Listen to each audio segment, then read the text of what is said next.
Singing Arabesque. Hi everyone, I am Furkan and today I will give you a basic information about singing arabesque. You need to have a beautiful voice, but if you can set your voice, you can do it too. The most important thing is setting your voice well. If you can sing arabesque well, you can affect the people. You do not need to material for singing arabesque. Only you must have a beautiful voice, but it does not have to be very beautiful. Singing arabesque is enjoyable and generally Turkish people like it. If you want to sing arabesque, you should set your voice well, and after you can sing. You have only one rule: set your voice well.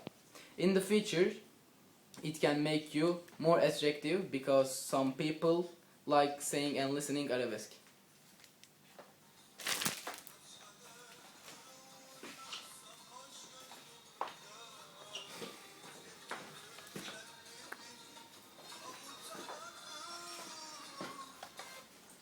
Tamam, güzel oldu.